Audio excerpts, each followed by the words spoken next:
Hello छात्रों, मेरे YouTube channel पर आपका हार्दिक स्वागत है। आज हम पार्ट थर्ड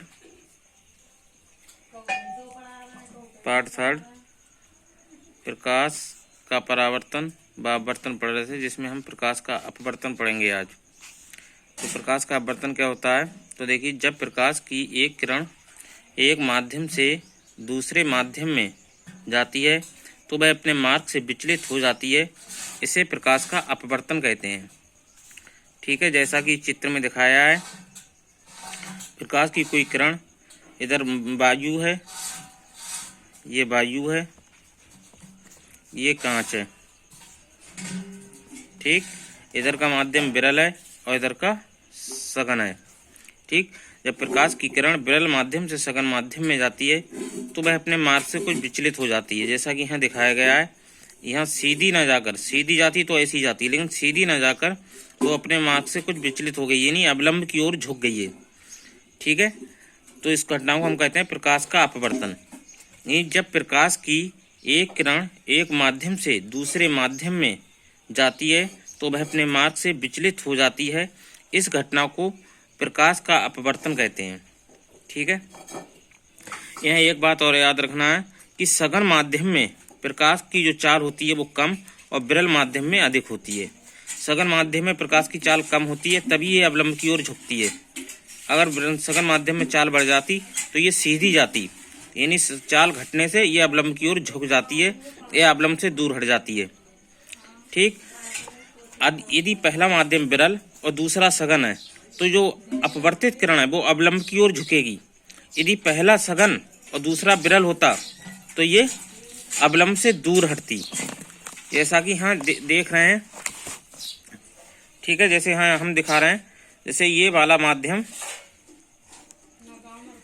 अगर ये माध्यम सघन और ये माध्यम विरल होता और इस प्रकार से आती तो ये अवलंब से दूर हट जाती। ये आई है और ये आर है। ठीक है, तो याद रखना है, यदि अपवर्तित किरण अवलंब से दूर हट रही है तो पहला माध्यम सघन और दूसरा विरल होगा, और यदि अपवर्तित किरण अवलंब की ओर झुक रही है, अवलंब की ओर झुक रही है तो पहला माध्यम विरल और दूसरा सघन होगा। ठीक, और सघन माध्यम में प्रकाश की चाल विरल माध्यम से कम होती है। जैसा कि यहाँ पर लिख दिया गया है कि सघन माध्यम में प्रकाश की चाल विरल माध्यम से क्या होती है, सघन माध्यम में कम और विरल माध्यम में अधिक होती है।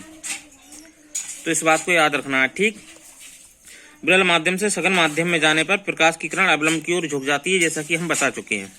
जब प्रकाश की किरण विरल माध्यम से सघन माध्यम में जाती है तो वो अवलंब की ओर झुक जाती है।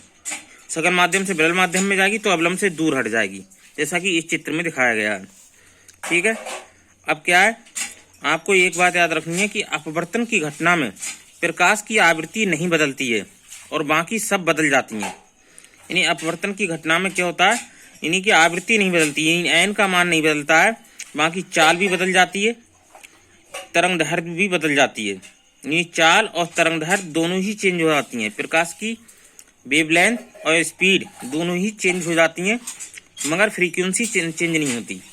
ठीक है, तो ये याद रखना है, यानी कि आवृत्ति नहीं बदलती, से सभी बदल जाते हैं। यहाँ से क्वेश्चन आ जाता है, इंपॉर्टेंट क्वेश्चन है कि बताओ अपवर्तन की घटना में प्रकाश की कौन सी प्रॉपर्टी चेंज नहीं होती है? तो आवृत्ति नहीं बदलती, शेष सभी बदल जाते हैं। अब यहाँ से अपवर्तन के नियम पढ़ते हैं। तो देखो, जैसा कि हमने पढ़ा पीछे कि प्रकाश के परावर्तन के दो नियम हैं, तो यहाँ हम पढ़ रहे हैं अपवर्तन के भी दो नियम हैं। प्रकाश के अपवर्तन के दो नियम हैं। पहला नियम है आपतित किरण, आपतन बिंदु पर अवलंब और अपवर्तित किरण तीनों एक ही तल में होते हैं, जैसा कि चित्र में दिखाया गया है। आपतित किरण, अपवर्तित किरण और आपतन बिंदु पर खींचा गया अवलंब तीनों एक ही तल में होते हैं। ठीक है, याद रखना है।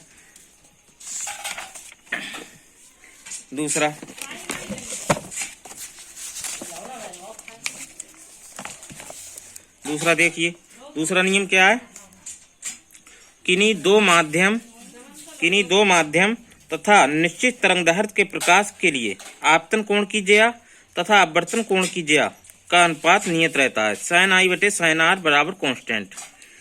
आपतन कोण की ज्या और अपवर्तन कोण की ज्या किन्हीं दो माध्यम और एक ही रंग के प्रकाश के लिए, यानी निश्चित तरंगदैर्घ्य का मतलब एक ही रंग, निश्चित तरंगदैर्घ्य का मतलब एक ही रंग के प्रकाश के लिए, ठीक है, आपतन कोण की ज्या और अपवर्तन कोण की ज्या का अनुपात नियत रहता है, यानी sin i बटे sin r बराबर कांस्टेंट 1n2, ठीक है।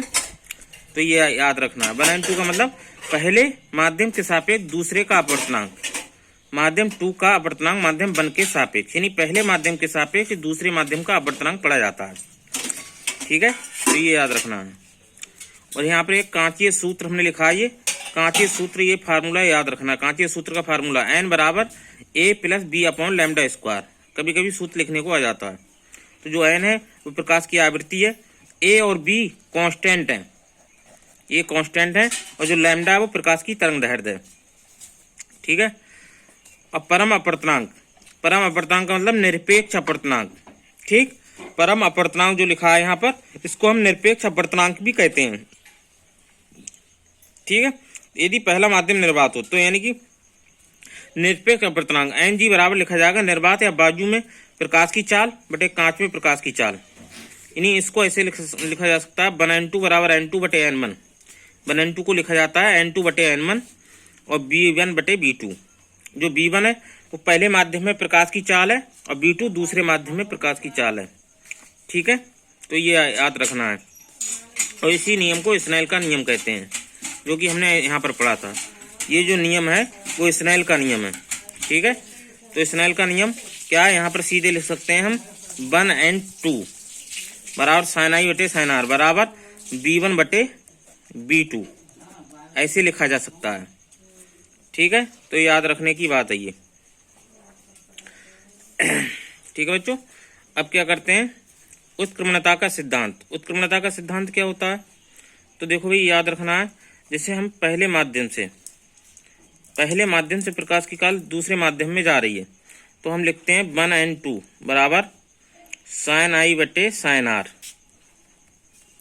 इस प्रकार से दूसरे से पहले में जाएगी तो 2n1 बराबर लिखा जाएगा sin r बटे sin i, ठीक है। अब इन दोनों की अगर हम गुणा करेंगे, देखिए 1n2 इंटू 2n1 दोनों की मल्टीप्लाई कर ली तो sin i बटे sin r into sin r बटे sin i, इससे ये कैंसिल, इससे ये कैंसिल, तो क्या बचा 1n2 इंटू 2n1 बराबर 1, यानी 1n2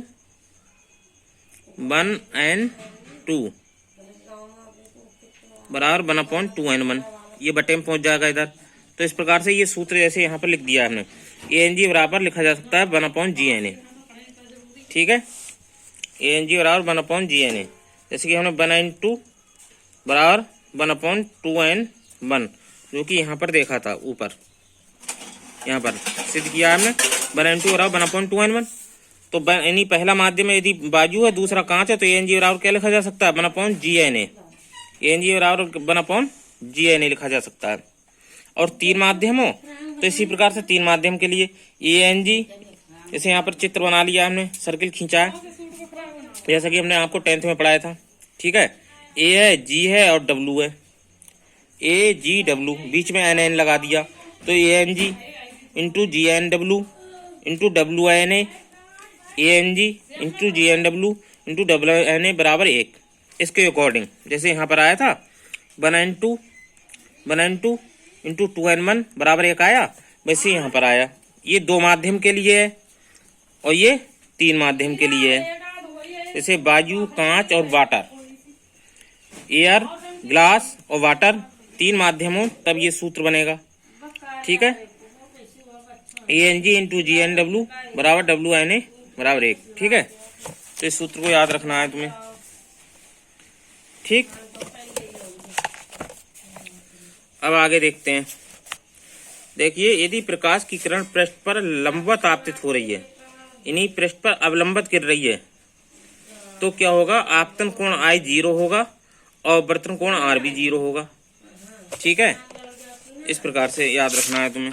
जैसे कि यहाँ पर जैसे कोई प्रकाश की किरण है, ठीक, इस प्रकार से ये अवलंब है, और अवलंब की डायरेक्शन में ही गिर रही है और इस इधर दूसरी ओर चली जा रही है ऐसे। ठीक है, तो यहाँ पर जो आई एंगल बनेगा वो भी 0 होगा और यहाँ पर जो आर होगा वो भी 0 होगा। ये बात याद रखनी है। यदि कोई प्रकाश की किरण किसी पृष्ठ पर अवलंबित गिरती है तो आपतन कोण व अपवर्तन कोण दोनों ही 0 होते हैं। ठीक है, और हमने एक सूत्र अभी पढ़ाया था 3 माध्यम के लिए, ANG इस प्रकार से बनाया वहां पर हमने। जैसे यहाँ पर क्या करा, AGW बीच में एन लगा दिया हमने, इनके बीच में एन लगा दिया। ठीक है, तो क्या हो जाएगा ANG into GNW into WNA बराबर 1।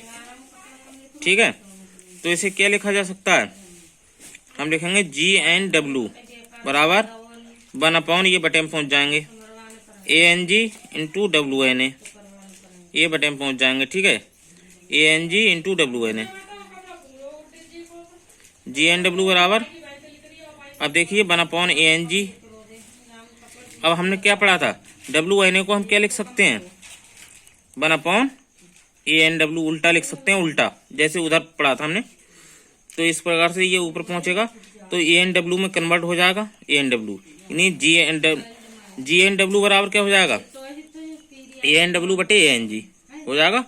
ठीक है, ऐसे ही हम WNG पढ़ेंगे तो बराबर हो जाएगा WNG, इसका उल्टा तो इसका भी उल्टा हो जाएगा, ANG बटे ANW।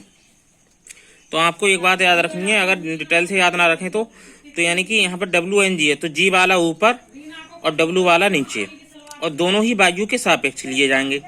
जैसे यहाँ पर था ऊपर GNW, W वाला ऊपर और G वाला नीचे, और दोनों ही बाजू के सापेक्ष। ठीक है, तो आज हम इतना ही पढ़ते हैं, शेष अगले दिन देखते हैं। ठीक है, आप लोग इसका रिवीजन करते रहें और बाकी टॉपिक बाय टॉपिक हम पढ़ते रहेंगे। कोई दिक्कत हो तो कमेंट में करें। ठीक है, ओके, गुड बाय।